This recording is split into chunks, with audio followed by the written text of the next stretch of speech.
What is up, everyone? I'm Grayson, and in today's video I've got something I've been pretty excited to do. I've just been trying to watch a few more before I make the video.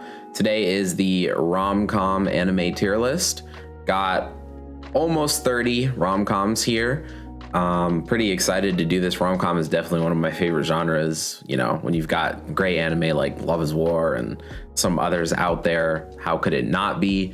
There are definitely some anime that kind of overlap with like slice of life, whatever, but overall these are mostly just like rom-coms in general. And so yeah, let's just start. So the first one I have is this dumb one that I watched. It's called And You Thought There Is Never a Girl Online. You know, if the title is really long, it's either going to be amazing or absolute garbage, and in this case, absolute garbage. There's really nothing good about this anime. I mean, there was nothing enjoyable about it. The comedy didn't really hit, the romance didn't really hit, and you know, if the rom and the com are missing from your rom-com, that's kind of a problem. Next, we've got Baka Test, which is pretty solid. I only watched season 1. I'm gonna watch season 2 soon. So for this, you know, we'll just say it's season 1 only. I'll put this one in probably C. I'm told that season 2 is way better, like the comedy completely steps up, but there were definitely some really funny running gags in the show. The romance, you know, it's not prioritized. I feel like with like rom-coms, a lot of the time it either leans like really far to romance, really far to comedy. Not a lot really have that balance, and like I said, as long as it's not missing both, it'll do pretty decently on a tier list. So that's Baka Test. Next is Clannad, not including Clannad After Story in this case. So Clannad itself was actually pretty mid. I feel like I'll put it in D. You watch Clannad so you can get to Clannad After Story, so there's really not that much that I enjoyed about Clannad overall. Clannad After Story is a different case, but it's not really a rom-com, so yeah. Next is Eromanga Sensei. So Eromanga Sensei is such a like degenerate anime that like it's hard for me to like put it very high on a tier list. But if I'm being honest, I kind of enjoyed it. So like it's gonna be C, maybe low B. It's pretty funny. It's just so degenerate that like I can't in good faith put it that high on a tier list. But it had some funny moments, but the romance, I don't want to see that type of romance. So that's why I don't want to put it too high up on a tier list. So next is Fruits Basket. So I binged all of season 1, all of season 2, and now I'm caught up to season 3. And Fruits Basket is rapidly pushing its way up into my top 5 rom-coms of all time. I'm gonna give it S tier. I think that everything about Fruits Basket is good. The romance, it has multiple different like ships. You've got, you know, such a good unique story, great characters, great character development, plot twists. I mean, there's everything. This is the rom-com that like really does it all. So I'll give it S tier. Next is Golden Time. I just binged Golden Time like last week, literally. And this one is also definitely up there.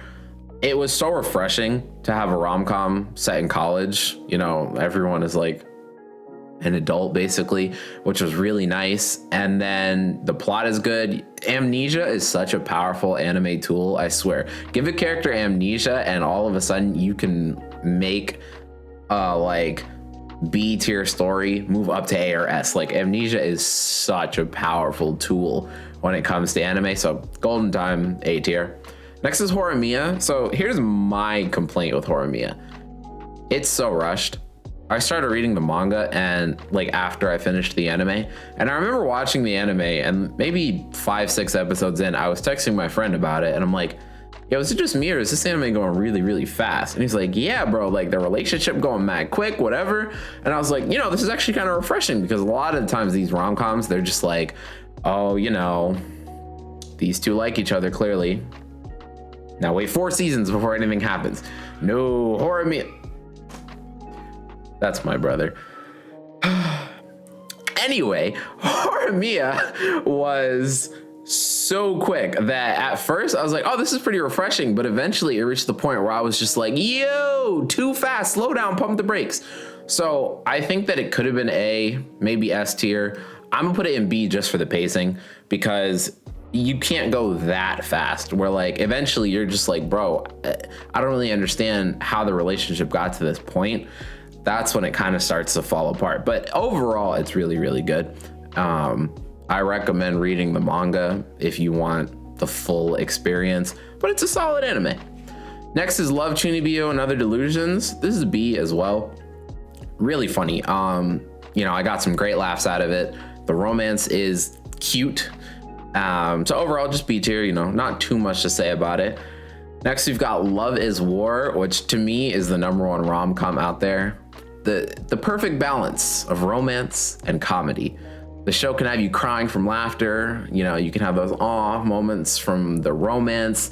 The show does it all. It has a great cast, funny, good animation, 2 bangers for openings. The Chica dance. I mean, there's just nothing that I can really complain about when it comes to Love is War. Season 2 even expanded the cast, and that didn't hurt the show. It boosted the show, which I didn't even think it happened. Like, I loved the core cast so much that I thought, oh, expanding the core cast, I don't really know. Perfect.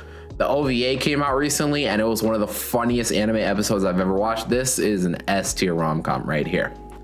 Now I've got Don't Toy Me Nagatoro-san. So far, I'm kind of split on Nagatoro. Some episodes I really, really enjoy, and other episodes I really don't enjoy. So overall, I'll probably give it high B. It's wholesomely unwholesome or unwholesomely wholesome, whichever one. It's pretty funny though. There are a lot of laughs. It's definitely the type of anime you can tell is going to be a slow burn on the rom side. The romance is not going to go anywhere too quickly, but that's okay. And overall, it's just really good. But I don't think it compares to like the ones above it, basically. Then we've got Oh Maidens in Your Savage Season. I'm gonna give this C. It's pretty good. It's more of like a coming of age story rather than a rom-com, but like it is technically a romance anime and a comedy anime, so like it can go in this category. But overall, I'm gonna give it C tier. Next is Oresuki. So here I'm giving Oresuki D, but with an asterisk. Oresuki Paxton!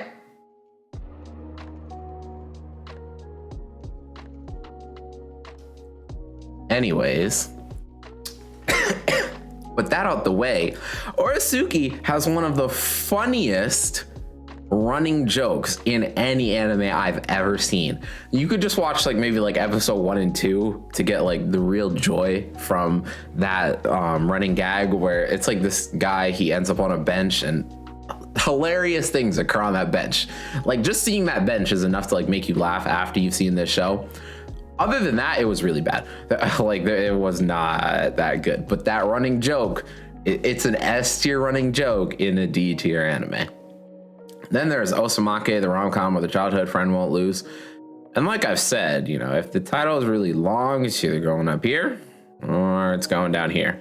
And for this one, it's going down here. So far, I'm not feeling it. It's currently airing. It's just really ridiculous. It's not what I expected.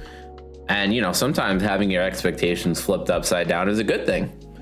Other times, it's not. And in this case, I don't like it. Then there's Plastic Memories.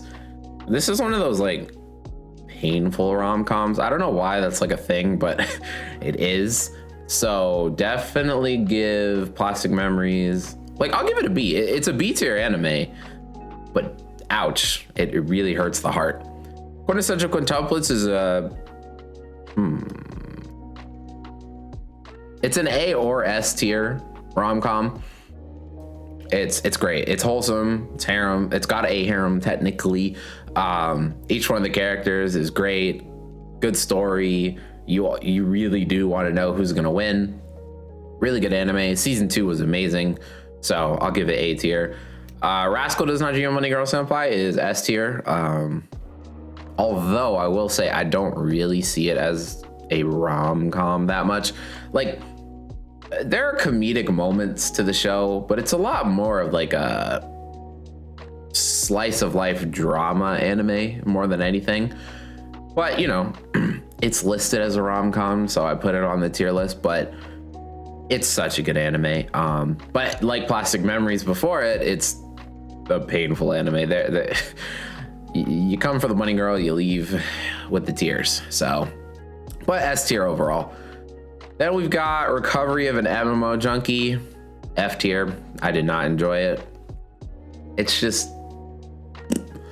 Then there's Relife. Now Relife, this is an underrated anime. I don't really hear that many people talk about it. It could just be because, you know, people talk about what's airing right now. But Relife is really, really good. It's about this guy who, you know, is a bit of a like loser, I guess you could say. You know, life didn't exactly go the way he wanted it to, and he's kind of like shutting himself out from society, and he's given this opportunity to basically redo high school in a way.